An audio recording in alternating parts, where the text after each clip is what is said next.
Hi everybody out there. How you doing? My name's Tasha. And my name is Ben. And this is Kenny, my late husband, who passed away on Valentine's Day this year. My soulmate. And our story is as much about Kenny as it is about either of us. It can most certainly be said that without Kenny, none of this ever happens. I met Kenny and Tasha in 2010. I was hitchhiking with my dog and my guitar and by all means homeless. But the friendships that would later develop between the three of us, perfect strangers, through a few simple acts of trust, can only be described as what Kenny liked to call living in the light. When we first met Ben at this point in our life, Kenny and I had tried to live by the philosophy that, you try to help others with what you can, while you're taking care of yourself too. And so we would pick up hitchhikers, give them rides, or we carried traveler bags in our car to pass out. But then 7 years ago, we kind of began a new adventure when we picked up Ben. He was hitchhiking near our hometown out on the high desert of northern Colorado. So it was 100 degrees in the middle of June, as I recall, and I was beginning to realize that by deciding to travel across the desert, I had bitten off more than my dog Caper or I could possibly chew. And it was at this moment that these complete strangers, Kenny and Tasha, offered me a ride to their place in the back of their Jeep, along with 2 German Shepherds for backseat passengers. Introductions were made quickly and politely, and then they laid it out. I could camp in their yard, have a home-cooked meal and a much-needed shower, and Caper could rest his paws in the shade for a day or two. At the end of the weekend, Kenny was basically planning to drive me to the edge of the mountains and drop me off with one of those traveler's packages. These weren't the first good people I had met since I left Omaha. I had had several great encounters with strangers, but I was soon going to find out that these were the people I was looking for at this time in my life. To be clear, I was only inclined to accept a ride if it felt safe and right, and I had already declined a few previous offers in the interest of my own security. I also counted it as a matter of social due diligence to reciprocate any aid of strangers if I could. I just want to emphasize the point that there are a lot of good people out there, and I had definitely met many of them. It was definitely not a normal situation for any of us. It was the first time Kenny and I had ever picked up and brought home a hitchhiker. Every friend and family was telling us, we've made a mistake, it's dangerous, there's serial killers, are you guys crazy? But our relationship with this hippie kid and his dog would become a constant conversation. It's a relationship we built brick by brick and moment by moment. Throughout the first couple of days, there was an exchange of ideas, of the arts, of just every topic. With Ben teaching Kenny the guitar, Kenny teaching Ben how to use a Dremel and properly organize a garage, because Kenny was a disorganized pack rat, the worst of them. We finally, we got a sense of one another pretty quickly, so it became comfortable really fast. Yeah, we did become comfortable pretty fast. Yeah. Yeah. We did. But it surprised me still at the end of the weekend when Kenny and Tasha asked me if I'd like to stay with them for a little longer. There seemed to be a host of good reasons on both sides. In the upcoming months, they could use the help move into a new home, and Caper and I were both tired of being outdoors and were being offered a period of time with free rent.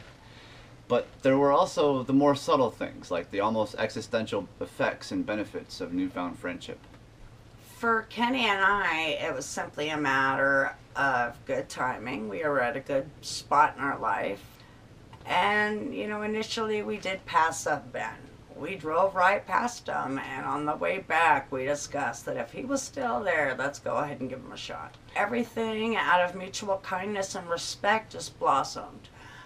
We knew he was a good kid, but 3 weeks after he was at our house, his family came out. It was around this point that we became a part of his family, and Ben became a part of ours.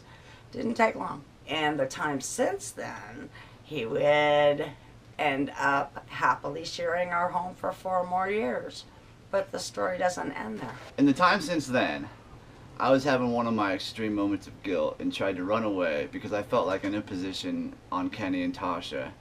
And then all of a sudden I get a phone call from Kenny telling me I'm an idiot. I remember commenting to him that I didn't think that I would want to live with a guy like me. And his response was, "Well, it's a good thing I'm not you. Now get your ass home." And the time since then, We gained a little brother, Ben, who would make a positive impact on our home in so many ways. He showed us kindness, he showed us love. He was as much a part of the family as anybody else, and we became a part of his. It was an awesome opportunity that couldn't have happened without just that one stop of just stopping the car and taking a chance. He's helped out in a very precious time in our lives that we had together. In the time since then, Kenny would also take up poetry, and I would be given the honor of turning his words into a song to play at Tasha's and Kenny's wedding. In the time since then, hasn't always been good. When Kenny was dying, Ben's mom came.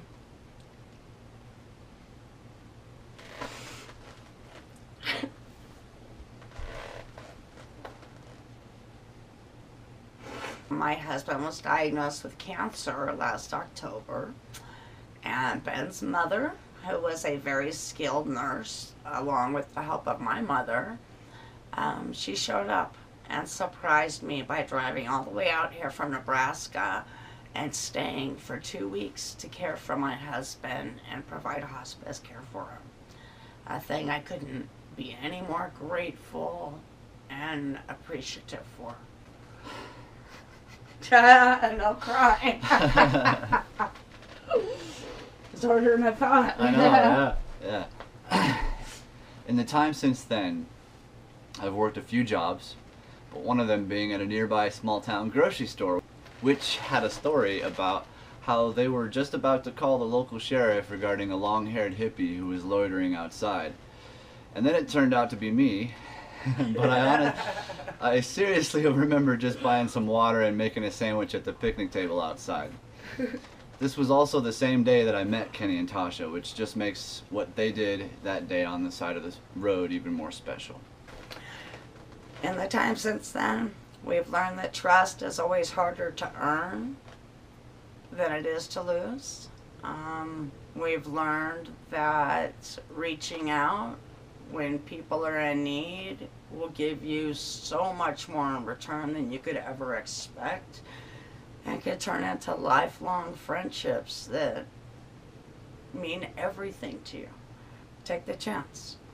It's worth meeting new people. It's worth taking the risk to just help out somebody once in a while. And what she's talking about basically means that trust is as worthwhile a commodity as love. You can find it if you know where to look. Ben.